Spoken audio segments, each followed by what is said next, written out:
Hey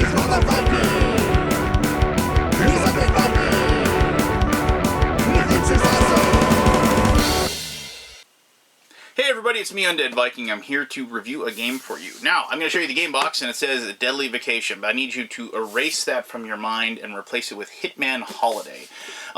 This is a game that I got prior to they went through a name change, so please bear with me, but the game, other than the name, functionally remains the same.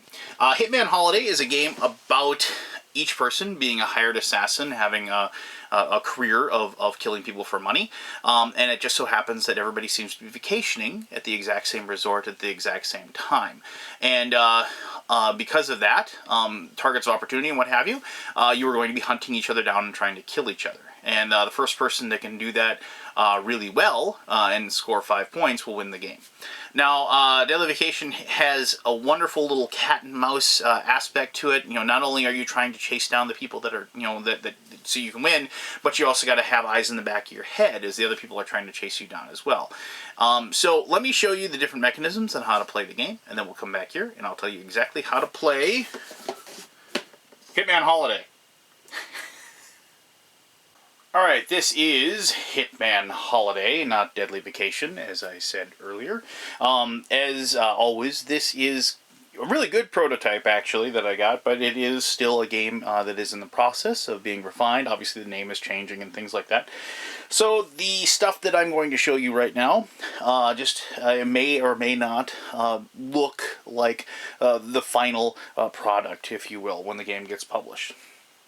So as I said, Hitman Holiday is about all of these people that are professional killers that happen to be vacationing at the exact same time, and the different organizations and enemies that you've made throughout your life and career have seized upon this once-in-a-lifetime opportunity to hire out contracts for each person to kill one or more of the different assigned, like hired assassins that happen to be present.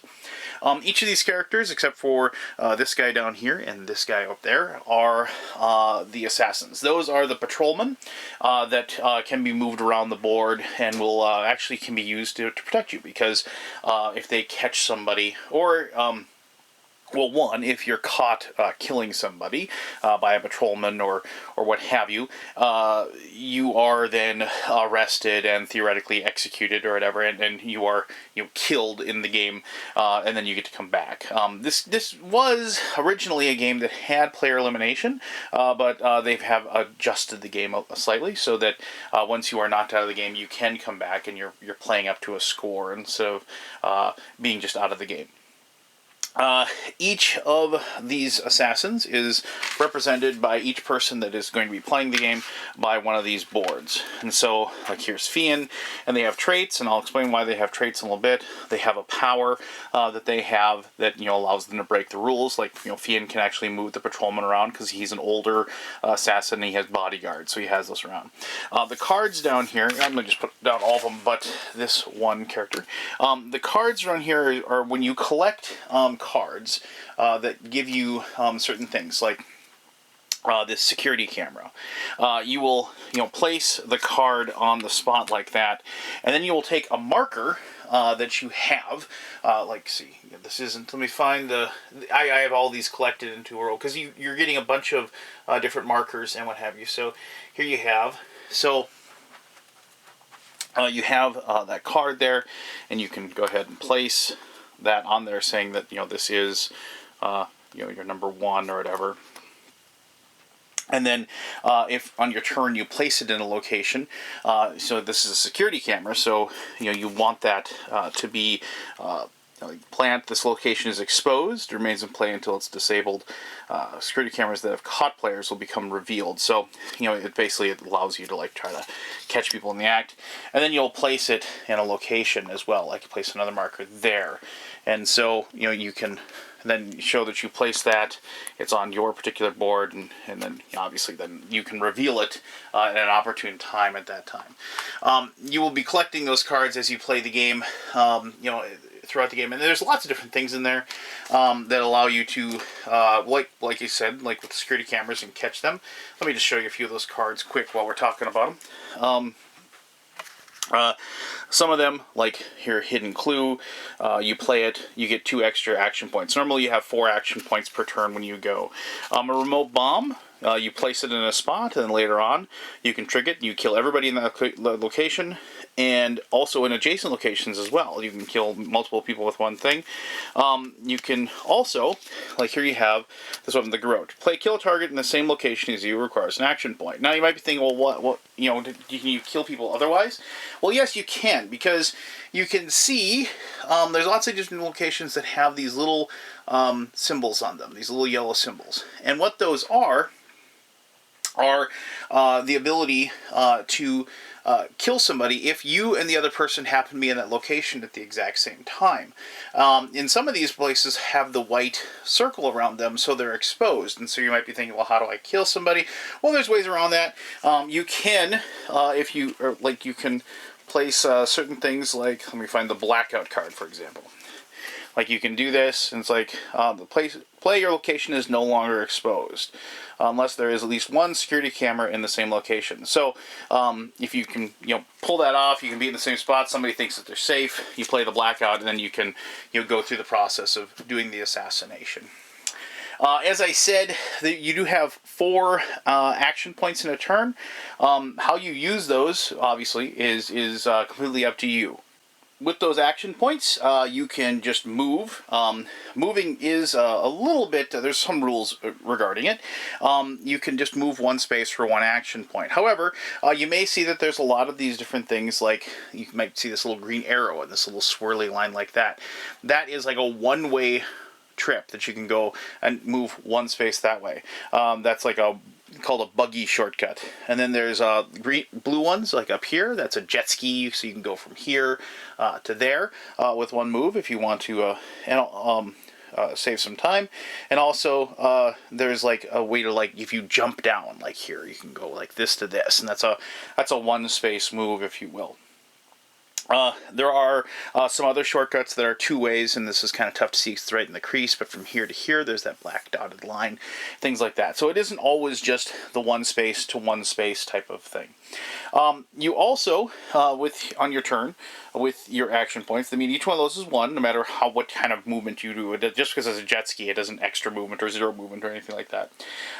You can trigger, which is like using a direct kill or a ranged kill zone. Now, I've already talked about the direct kill ones, like these little symbols that allow you to kill people, but you'll also notice that there's these spots right here that have this little red icon here with a sniper, and then you have these dotted lines to these locations here and here. So if you are in there and your target, like this, and your target's down there, you could then activate that thing and then kill this person in that particular situation. And those are in several different places. Like way up here, you can see that they can see all these different locations when you're way up here in the watchtower, obviously. The watchtower, if you're up there shooting a gun, though, you better make sure that you move that patrolman, because they will arrest you, obviously, if that happens. You can observe for an action point, and that means that you get to look at if somebody has placed an icon there. You get to find out what that is if you want to. But only you get to see that, if you will. And then for 2 action points, you can discard a remote bomb or a security camera that somebody else has placed in that location. So, like, you locate it, and then you say, okay, I'm going to use 2 action points, I'm going to get rid of this bomb so nobody can blow me up if I happen to be in the situation. Or get rid of this camera so I can go ahead and kill this fool that I want to take care of so I don't get arrested for doing so. The big thing is that you just can't kill people willy-nilly. Before the game begins, depending on how many people will play, you will have a deck of your target cards like this, and depending on whatever's playing, there's 2 cards for each character. So, like, here's Casa, and so if Casa's playing, you'll have these 2 cards, and you'll separate 1 card, and you'll have 2 decks of these. So each person is represented in there at least once. And so you'll get your target, meaning like you have to kill Mitchell, or you have to kill Vladi. And then you'll get your target, and that's the 1 person that you have to kill. You can't kill anybody else unless they go into an unprotected status, and then it's just kind of like a bonus kill if you take them out. Now, I'll explain unprotected and protected here in just a moment, but keep that in mind. If you manage to kill the person that you're supposed to kill, you get, not only do you get a point for the fact that it's your target that got killed, but you also get another point just for killing somebody, like, because you're an assassin. So that's the easiest way, like that's worth 2 points. The first person to 5 wins, or if you get to the end of the last turn and nobody's got 5 points, you see who's got the most points at that point. That is the person you have to kill. Now, there is I mentioned the protected and unprotected. Now, during the game, during the game, you will have this board, and it's obviously there's a turn, that goes across like this, and that's the end of the turn. Now, a couple things about this. The new round means that basically you get to collect more action cards, more of the items and stuff there. But also, when you get to a new round, if you haven't killed your target, your target could switch on you. So it's one of those things where maybe the contract is over. But the big thing is that if you have a these things are beauty, female, great, happy, male, intelligent, old, weak, like so. Now you remember, there are these traits that are located up here, right there.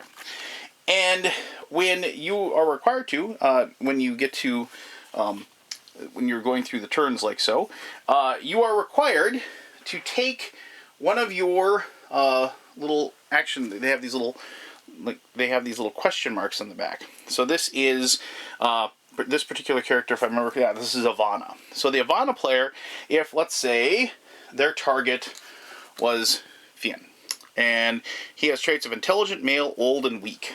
And so when it is her turn, she will say she has to place this on one of these locations. So she can put it on old, she can put it on intelligent, she can put it on male, or she can put it on weak. And so she'd go like that. And then if later on she has to put another one, she'd have to put another one, like, okay, she put it on weak, and then no, she's going to say male. And so what happens is that if you are Fionn, you're going to see this and you're going to say, well, wait a minute, I'm the only weak male, or maybe I'm one of like few weak males that is in this particular situation. They can call out your killer. They can say, I think you're trying to kill me, whoever's like playing Ivana. Now, if they're right, Ivana gets arrested, and and they are knocked out. They're killed, and they're out for that turn. If Fionn is wrong, he goes into what's called unprotected status. And when you are unprotected, that means that you're free game. Anybody on the board can take you out and kill you. And the cool thing about that is that if you kill that person, you get 1. And the person who is targeting Fionn, if he dies, they get a point too, because that person ended up being killed. Now, maybe you didn't kill them, but you still get the point for doing so. Being unprotected stinks, because as soon as that happens, you are live bait, basically, and so you got to make sure that when you declare a killer, you declare it correctly. Now, if you declare your killer correctly, like you say that is my killer, and you are right, you get a point for that as well. So it's in your best interest to do that. Now, some of you who have played games and want to like kind of game the game a little bit might say, well, why would I ever move out of like an unprotected area? Why would I ever go into a spot where somebody could kill me? Well, the big thing is that you may have noticed, let me just grab a different character just so you can see another one. Here's Vladi. I like Vladi because he's like this old vampire looking dude. There's these dials here. And the dials start at 0 at the beginning of the game. And each turn, as you go, you increase the dials by 1, like so. Now, these particular dials are basically telling you your status. You're having to go to the bathroom, you're having to eat, and you're needing to rest. Now, these are not the same. Like, so, you can see, it's like, 0, 1, 2, 3, 4. These are not all exactly the same. Like, here is Ivana, for example. And you'll notice Ivana, on her having to eat, goes to 5, whereas like Vladi goes to 6. So not all characters are exactly the same. You'll notice that there are locations on the board, like a sleeping location right here, or a bathroom location, or an eating location like so, where you can go. And as long as you go through that spot on your turn, you can reset these particular scales back to 0. Now, if you don't, you have a hit point marker here that starts here and then moves slowly down to the skull. Now, it is very rare that you will ever die from not doing this. But if you ever let one of your particular, like, things go like here, eating up to 6, and you go a turn without eating, you, one, lose a hit point, so you move down 1. Notice that when you get assassinated, you just die. You don't, like, lose hit points when you die. But the big thing is that if you don't take care of that, and you're going to get a -1 marker, and so you're going to have that on your board. So it's going to be tougher to get to 5 points. But the one nice thing is that if you do it, you -1 points, but it resets back to 0, and you can start over going through the process. So that is like a really good mechanism, because that allows people, it makes people having to get out and move around, because it doesn't matter if you're the last person left alive. If you got a bunch of negative points or whatever, if somebody else has a bunch more points at the end of the game, that's going to obviously be difficult for you. Now, if you do get killed, and you will get killed in this game, it just happens, there's not much you can do to prevent it, you remove yourself from the board, so you're taken off the board, and then on your next turn, you get placed back on the board, and in any of the green locations where they start. If you are in an unprotected status, you then become protected again. So you aren't just like easy to knock off once again if you happen to be in that situation. But like I said, you continue doing that until you get to the final turn, or until somebody gets to 5 victory points, whichever happens first, and then you declare the winner of Hitman Holiday. So, alright, well there you go. That's how you play. That's a quick little rundown of all the mechanisms and the rules of Hitman Holiday. Let me tell you what my gaming group thought of this one. We liked it a lot because, well, we like games like this. So, alright, cool. Let's do that. Alright, that is how to play Hitman Holiday, not Deadly Vacation. So, let me just take a quick little trip back in time for you. Back in the late 80s, early 90s, Steve Jackson Games published a role-playing game called Killer, which was the closest I ever came to playing a live-action role-playing game, and I don't really think it ever really qualifies. Not that live-action role-playing games are bad, this is the closest I've ever come. Basically, what Killer was is that it was a game of assassination, but instead of like playing it on a board or playing it in a role-playing game aspect, what each person actually was the person that was running around in the game. And so you set up a thing where each person got a piece of paper that told them who they had to kill, and then what you did was you basically carried a dart gun or a squirt gun around, and if you could shoot your dart gun and hit the other person, you would kill them, and then like whoever their target was, you get their target, and so you keep doing that until there was only 2 people left, and the person who managed to take out the other person in that situation would be the winner of the game.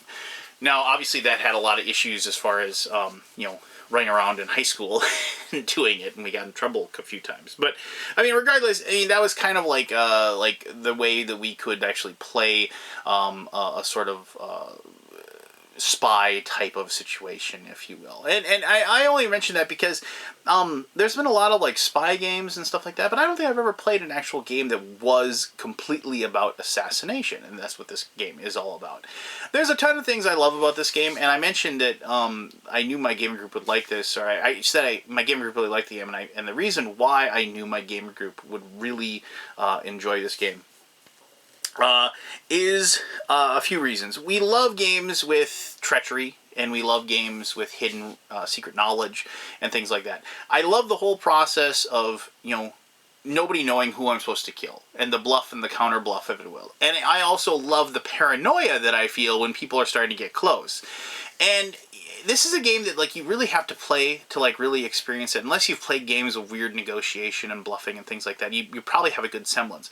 But there's nothing really accurate way to describe and to convey the true feeling of when you see somebody kind of getting close to you, and you're not 100% sure if you can trust them. Sure, they're looking you in the eye and they're saying, "Oh no, no, no, no, no, you're not my target. Don't worry about it." And you're like, okay, and you know they were around me a couple of times before, and they didn't try to take me out. So, you know, maybe he's telling the truth, you know. And then the feel of ultimate betrayal when they land on your spot, and you know they disable the security camera, and then use the knife to stab you in the back, literally stab you in the back, both in game and you know, friend to friend.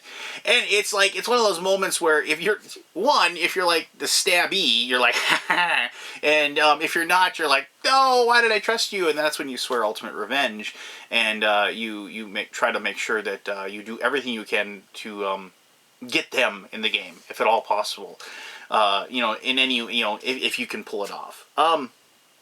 You know, it's definitely I think the designer went to a great deal of effort to make sure that the game never bogged down. I mean, it's one of those things where, because of the fact that the hidden knowledge and everything like that, and the fact that, like, you know, if you didn't have those dials basically saying you got to go to the bathroom, literally you have to go to the bathroom, you know, everybody could just like hide out, set up their security cameras, and just sit there and like, oh, okay, nobody's gonna get me. But no, that doesn't, you know, it makes you get out and run around and everything like that. Somebody who tries to turtle in this game isn't going to win. I mean, yeah, they might live, and whoever's trying to kill them might not be able to get at them, but they're not going to get any points, and it's just not going to work. And the fact that it isn't a situation where it's a king of the hill, and you're just like, you know, knocking one person down and until there's only two people left or something like that. It is timed, and it is to a total score.